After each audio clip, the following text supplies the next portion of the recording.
বেশ কয়েকদিন পর আফসোস করলাম বটে, কিন্তু মনকে কিছুতেই স্বাভাবিক অবস্থায় ফিরিয়ে আনতে পারলাম না। ভারী পাথরের মতো কিছু একটা যেন বুকের ওপর চেপে আছে। কিছুতেই তাকে উপড়ে ফেলতে পারছি না। কিছুতেই পারছি না বাহাদুরের এই অকাল মৃত্যুকে মেনে নিতে। কিন্তু কেন? সে কি শুধু এ বাড়ির বহু পুরন ভূত বলে? সেই কবেকার কথা। প্রায় বছর 15 তো হবেই। পাড়ার দীর্ঘদিনের পাহারাদার গণেশ বাহাদুর থাপা।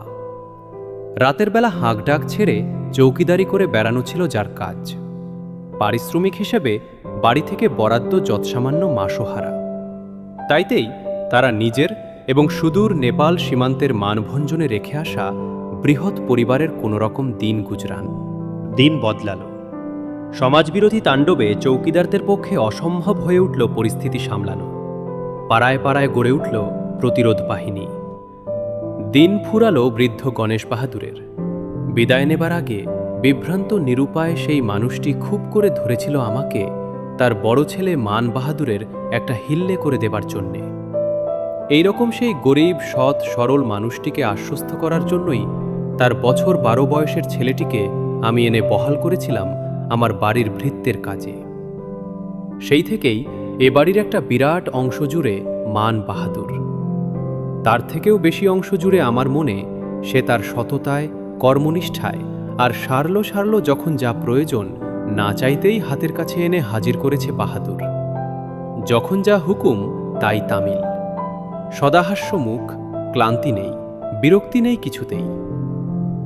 দিনের পর দিন কেটেছে, বছরের পর বছরও ঘুরেছে যথা নিয়মে। বয়স বেড়েছে বাহাদুরে। সেদিনের কিশোর পরিণত হয়েছে যুবায়। মানভঞ্জনে গত হয়েছে তার বাপ বৃদ্ধ গণেশ বাহাদুর। ফলে দায়িত্বও অনেকাংশে বেড়েছে তার। মাস ফুরলেই নিয়মিত টাকা পাঠাতো সে বাড়ির ঠিকানায়, সঙ্গে মা বোন ভাইয়ের প্রতি ভরসা জোগানো চিঠি। এক কথায় রীতিমতো কর্তব্য সচেতন। সেই বাহাদুর নেই। দুর্ঘটনায় মৃত্যু হয়েছে তার কয়েকদিন আগে।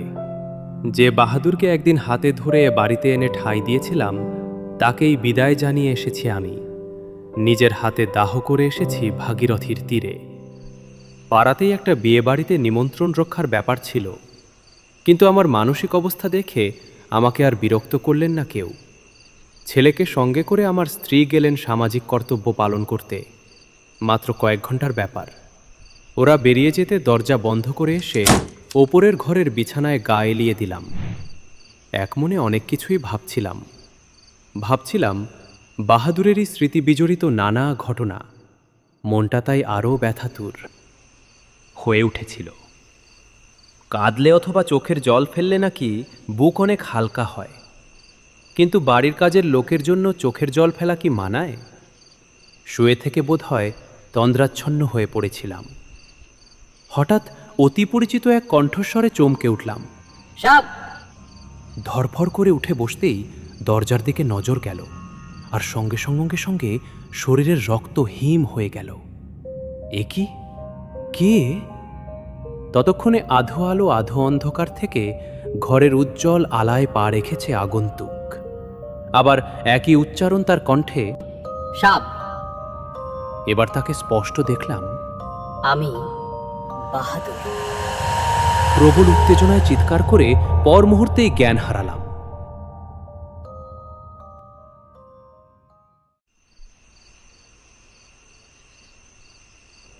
কতক্ষণ পরে জ্ঞান ফিরে পেলাম জানি না। চোখ খুলেই দেখলাম বিছানার কাছে আমাদের পারিবারিক চিকিৎসক ডক্টর গুপ্তকে, আর দেখলাম শিয়রে উদ্বেগ নিয়ে ঝুঁকে আমার স্ত্রী আর ছেলে। জ্ঞান ফিরতে দেখে সকলকেই আশ্বস্ত মনে হলো। আমি কিছু বলার আগেই বললেন আমার স্ত্রী, তাড়াহুড়ো তখন তোমাকে একটা কথা বলা হয়নি, তখনই আমার বলে যাওয়া উচিত ছিল। তোমার টেলিগ্রাম পেয়ে মানভঞ্জন থেকে বাহাদুরের ভাই অম্বর এসেছে দুপুরবেলায়। বোধহয় ওকে দেখেই তুমি বাহাদুর বলে। এবার আমার হতবাক হওয়ার পালা। স্ত্রীর ইশারায় দরজার দিকে তাকাতেই দেখতে পেলাম তাকে, অপরাধের মতো মাথা হেঁট করে দাঁড়িয়ে সে, বাহাদুরের ভাই অম্বর। হুবহু এক দুজনের চেহারা, অদ্ভুত সাদৃশ্য মুখের আদলে।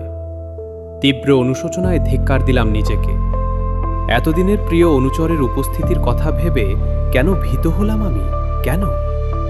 বহু কষ্টে যা রোধ করে এসেছি এতদিন, আর তা ঠেকিয়ে রাখতে পারলাম না। মান বাহাদুরের জন্য দুচোখ ছাপিয়ে জল নেমে এলো আমার।